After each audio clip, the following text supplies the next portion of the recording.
Morning, everybody. Kevin back from Watches with Joe and Kevin, continuing on with episode 11 of the last season of Pushing Daisies. So only 3 episodes left with an awful lot still to unpack. I don't know how you fit it all in, and it is possible the way they fit it all in is by taking some of the murder investigation aspect out of it and focusing on all these other things going on now that they probably know that the show's not getting renewed, which is a real tragedy. Way to go, network executives who suck at their jobs. But I don't buy it. I think that we can't have the last 3 episodes with Ned not bringing somebody back from the dead. It's such an important part of the show. But on the other hand, we have so many things to resolve that don't have anything to do with that, including everybody's fathers all of a sudden popping back into town. And the one that's most important to me, Emerson's missing daughter, who I would love to have back for him on the show. But we shall see. Oh, look, we can start here. That was George Hamilton, by the way, right? Like, we only saw him for like 2 seconds, but Ned's dad looked like George Hamilton. But I guess we'll see, and I'll feel really dumb if it's not. Look, get started here. I want to thank all of our patrons for being here with us. Thank you so much, guys. A special shout out to our super patrons. NJ. Sorry, the hiccups hit me all of a sudden. NJ, MTC93, Actuarial Lurker, Anna, Ballers Fuldez, ZY, Jeff, Derek Peterson, Yannick from Montreal, Sudugunda Varapu, JB Morgan, Christy Goverston, Diana Perry, Trey Contreras, Hume Mac, Wolfgang Wolf, Lindsay Swift, Squick, Sweet Baby Silvernail, Adam Pacio, Matt Tyler, Lisa Klug, David Adler, Chris O'Donnell, KDK, Seth Walker, and Everett Nation. Thanks a lot, guys. We're really glad you're here with us. In the description below, you'll see a link to our Patreon page of full-length watch-alongs. I'm a few episodes ahead on Patreon of where we are on YouTube. Young Olive Snook was 9 years, 39 baby weeks, Olive. 19 hours, 59 minutes old. Young Olive felt the very picture of neglection. Party in full swing was the cause of her parents' current distraction. She learned her mother and father did not need a diversion to be distracted from their daughter. Oh, so she was completely neglected. According to her parents' testimony, young Olive Snook had been stolen away in a stolen vehicle by Jerry Holmes and Roy Bustamante. Held for 1 day, 1 hour and 11 minutes before Jerry and Buster made their first ransom call. Olive's parents agreed to pay the undisclosed sum. The police then set a trap. Jerry Holmes and Buster Bustamante were sentenced to 25 years to life. Busted out of the big house with only one person on their mind, Olive Snook. I'm sorry, you never looked at me the same way you look at Jock. But he did, yeah. Olive read about sentence structure and the use of the double George negative. Siegel. Broached the subject with the pie I think. I definitely don't hate it. What does that mean? That's what I said. Means you like it? You tell me. Are you okay? You've been acting a little unusual all day. I think I've got the post-traumatic stress from the cliff dive it's that I George was Siegel. in canyon patties. We're safe now. You know, they say the more you face your trauma, the less power it has over you. Get down Oh from there, my Olive. God. You're gonna hurt yourself. That's right, Ned. If there's anything you'd like to say to me, now would be the time. And if you could speak in the declarative only. That is heaven. Pairway to heaven. It's new. Now that I'm out of dead waking and back to just pie baking and no longer touching dead fruit, I can eat my own pie. There's a dead lady getting fished out of the Peyton County fountain, and I got a good feeling about Are it. you sure you don't want to untie those apron strings and lace up those chase-in laces? My apron is staying on. Yes, the zappity zap nearly turned everything to crappity crap on account of dead girl and her digging up dead daddy ways. I want to lead a normal life of a guy who just makes pies. I now have an abnormally large amount of work to do on account of no one here wants to touch a dead lady, so I can ask who killed her. Now, I may not be Superman, but I'm smart and I'm helpful.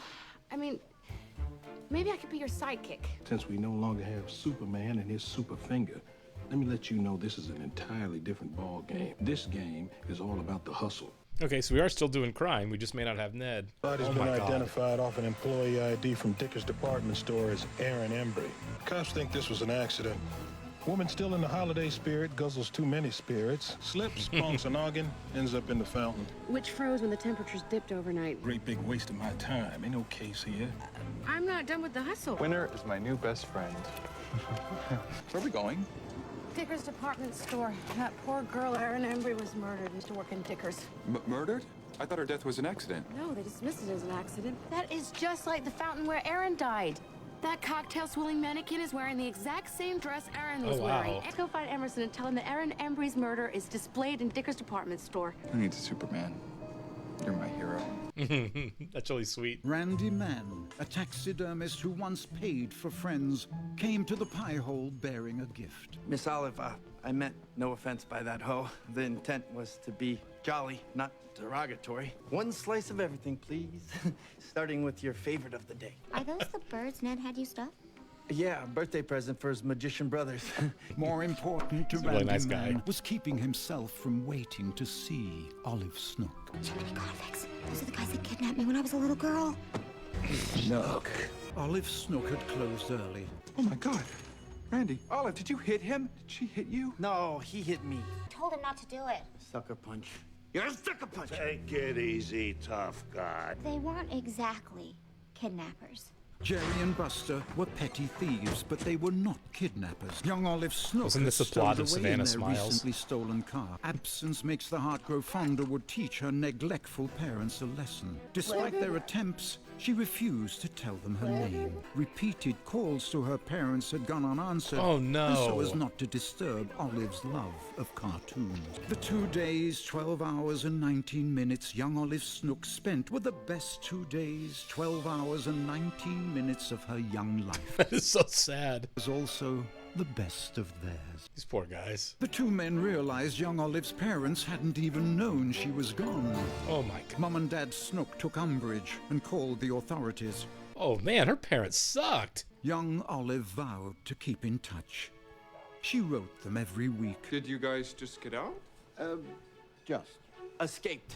So wonderful that you came to see me. It won't be wonderful when the police show up looking for ex-cons. Which is why we need our Snook here to help get us across the border. It's the least I can do. That's Ned. He owns the place. The pie maker? Boys? Oh, Baker Man who's gonna marry our little girl. Oh no, she put that in her letters, didn't she? Olive, The pie maker considered how the truth would humiliate Olive and devastate the two sweet men. love each other very much. Olive's dream came true. Just not quite how she intended. This is going to be a thing because Olive's going to be hesitant to get them out of town. Little Pee Wee bothered to mention that she told Papa number 1 and Papa number 2 that your Okay, man that ain't Paisley your man, scarf he's rocks. hers. No, she didn't. Can't avenge when I'm peeved. You are no good to me. Focus it on your lady peas. You need to focus. And now Ned and Olive are on a romantic run to the border. It's just for one day. I'm being ridiculous. That can happen in a day. Me, Aaron Embry was more than just some spritzer girl annoying folks with her perfume. Well, she was dazzling them with fantastic worlds created within the proscenium arch of the Dicker's window frame. Aaron could do things with the mannequin Coco could never do. Any of these devotees seem a little overly devoted? Appropriately devoted, but overly devastated by Aaron's death. And if the Alive Again Avenger really wanted to hustle, she'd get me paid. Now, why would he be here if there was no foul play? Why would he be here if there was no foul? I'll give my last nickel to that man to find out what really happened to Aaron and bring that killer to justice. Yeah! Well done, Chuck. My associate and I were hired to look into Aaron Embry's death. I'm confused. Why would you be hired to look into something that the police already decided was an accident? But that's what we intend to find out. Let's meet Coco finally, yeah. Aaron and Coco's perfectly dressed windows created congestion and pedestrian traffic. Unless Coco's the mannequin. Their work here meant everything to Dickers. Any idea if that collaboration was copacetic? It's so, wrong. Coco, about Aaron? Erin Embry was my partner. Didn't know until she was gone that she was also my inspiration and my life. Who said Erin could do things with a mannequin that I could never do? I never Everybody? said that. I carried Erin. I was just being gracious before. Denny, did you kill Erin? No, Coco. Neither did I. We're unveiling the Erin Embry Memorial window tonight. She's too obvious as the killer. See once and for all who can do what. Maybe Coco's gone loco and she killed Aaron so she could have her first solo window. The killer was taking a long, hard look at them. Was it the devotee because he's the last one, or was it just saying one of the four? I thought you and Chuck. Had a good time, Randy. Sorry about the cramped quarters. I just got a new account with the zoo. Hop up on your guy's lap there, okay? My jingle's gotta have some room to jangle. And that's just not safe. What else did you tell them about that? She told us when the water started rushing in, you got to grabbing pies like you birthed them. They say in a time of crisis, you grab the thing most important to you. Olive is enjoying this way too much. Interrupt us. What do we do now? Could really use your help. And your taxidermy kit. I had to take mine out of the van to make room for the passenger. I'm gonna fashion these all-purpose patch belts into mutton chops and the such. and they could really use a change of wardrobe. This ain't quite the engagement party we had in mind for you in the Worry Ward. Engagement? Since when? Since we love each other so much. Oh no.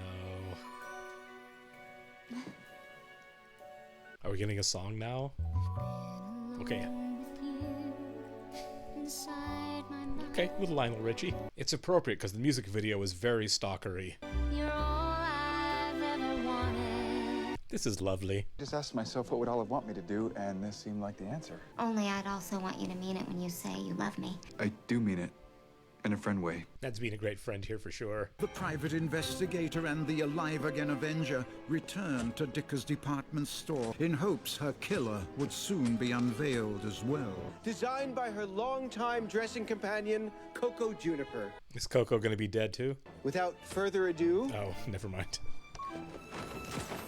Okay, that is really cool. Aaron Embry's endless ascent into a spiritual maze. Look at it. It's Coco. Okay. Well, say goodbye to suspect numero uno. Yeah, Coco just seemed she was way too obvious as the killer. Oh, she got chewed up in half. She's cold, but she ain't stiff no more than 30 minutes. I like how half the body's in a bucket. It was my dream to work with Aaron and, to a lesser extent, Coco. I am so sorry, Danny. I mean, first Aaron and now Coco. I can't imagine how you must feel. Like a weight has been lifted. Okay, so now he's prime suspect for sure. His honesty falls right into that. I killed both of them skank side of things. She was dead before the public saw it. But not before she, because hell, Denny saw it. He knew that Coco was going to be inside, And the waiting to owner, be greeted at too. the memorial. Time to take another visit to Aaron and Coco's workspace.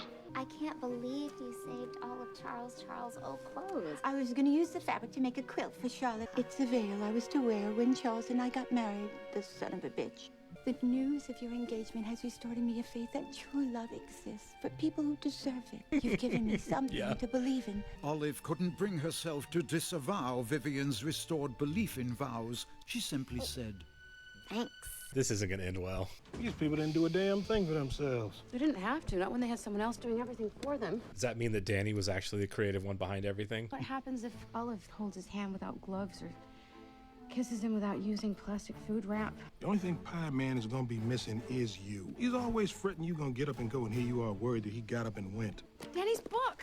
And all the artistic renderings of Coco and Aaron's windows here at Dicker's. Coco and Aaron didn't design any of these windows. Chic as hell Danny did. Sometimes those peeps get pissed off and start resenting their lazy-ass bosses. Aaron and Coco's peep done gone postal and killed both of them. That looks an awful lot like Dick Dicker.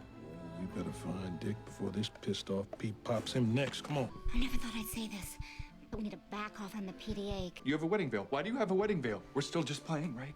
Vivian's jumped the bridal shark. I really appreciate you going along with all of this. You don't have to thank me. I've been curious about having a normal relationship. You don't try on a person. Clearly not the right choice of words. I don't know what words to choose now. Oh, I do. This is a bad idea. Ned is not my fiance. He does not love me. We are not a couple. Never have been. God. I'm so sorry. I ain't mad at you. I love Olive as a friend. Olive, I just wanted to help. I know, but I don't want that kind of help. I can see a little bit why she was upset by that. He chose his words poorly. I can't go. Jerry Holmes and Buster Bustamante, we have you surrounded. The newsman on the radio lauded the concerned neighbor who reported the two gentlemen who matched the description after seeing them on a porch smoking cigarettes. I can't go back, Snook. You're not going back. While Olive pondered how everything had gone so wrong, the pie maker tried to figure out how he could make it right. I thought I'd be helpful by pretending to be normal and not super. Nobody gave a crap about Clark Kent. He could disappear off the face of the Daily Planet. Nobody even noticed. I think he's right. On his own, he's just a super tall, clumsy guy cramming himself into a phone booth. People that have superpowers don't not want to use them.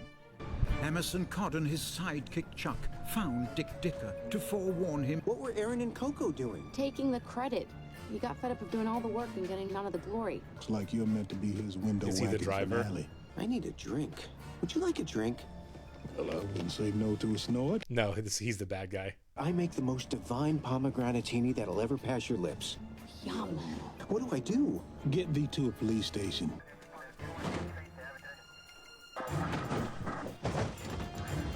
Oh, the taxidermied animal in the back. Rhino. Rhino! I thought he was dead. Faster than a speeding bullet. Get it out in less than a minute. The pie maker helped his friends in need by embracing the very thing he always was. The indentation of the den in Aaron's dome looks a hell of a lot like the crystal liquor decanters in Dick's limo. Then he ain't the killer. I'm Superman. I've got a finger faster than a speeding bullet. The best way I can help anyone is by being a pie-making deadwaker. Pretending to be something I'm not is a recipe for disaster. Touch these Dickerdames and prove me right. Did Dick Dicker do you in when he brains you with the crystal stopper of his decanter? Yes, he said that the store going under was the only way to get out of the family business and still stay in the family. Ugh, Dick fed me to the escalator Yeah. after ranting like a size 10 at a sample sale. So now Denny's in trouble. Now he knows that Denny is the real designer. Denny's about to be damned with praise. Oh my The God, face man. with the fantastical windows brought customers in. So Dick decided to eliminate who he believed to be the talented member of the team. Dick penned a suicide note, claiming credit for the murders of bad. Debbie Dicker became the new proprietress of Dicker's department store. She promoted Denny Downs to head window designer. The guy who loves you really loves you. You won't ever have to wonder how he feels about you. Yeah. I wanted to thank you, Randy, man. Don't mention it, Miss Olive. I'd aid and abet you anytime. You and the pie bro are or are not engaged. The only thing we were engaged in was shenanigans. Who would Mother Superior tell you to reach out to now? Buster and Jerry served their time, but they should have served none of it since they were wrongfully accused. The sisters are here for salvation from their burden bladders. Well, I pray the good word gets spread to the very edges of our country and spills over into other countries that may not be looking for the good word. With the aid of Mother Superior, who'd become a superior mother figure, Olive Snook had arranged for her father figures to cross the border. There's a certain satisfaction in putting things back where they belong. Now return to normal, at least normal for us. Are you jealous of Olive? Of course I am. She's alive and everybody knows it, for one. You don't have to wait till winter to hold her hand. The only hand I want to hold is yours, so don't be jealous. Pie Maker watched Randy take Olive's hand and hold it in his. Jealousy. Yeah. I mean, I get it. Olive is lovely, but I don't feel like we're going to go down that road, at least not very far. Maybe a baby crush or something they didn't realize he had. Who knows? But I don't think we're going to go down. This is one of my favorite episodes, actually. I thought this was really cleverly done. Not only do you have the really cool getaway for Ned and Olive, with a lot of implications around that for everybody, including the reincarnation of a rhinoceros, which was a lot of fun. But you also had Emerson and Chuck together kind of having their own like crime-solving adventure that doesn't involve Ned at all, which was kind of neat. It's the second time we've seen that. Once while Ned was in jail, they kind of did the same thing. But those are a lot of fun, and Ned kind of taking himself out of the game for an episode gave him a really good excuse to have these like pairings that we don't normally get in the show, which was absolutely fantastic. This was a really good one. It was nice to see George Siegel again, the incredibly talented George Siegel, R.I.P. But yeah, this was a lot of fun. Really curious what they're going to pack into the last two episodes and how much of this jealousy that Ned's feeling right now that Olive seems to be dating somebody, is how much that's really going to be a through line for these last couple episodes. But we shall see. I'll catch you next one, guys. Thank you.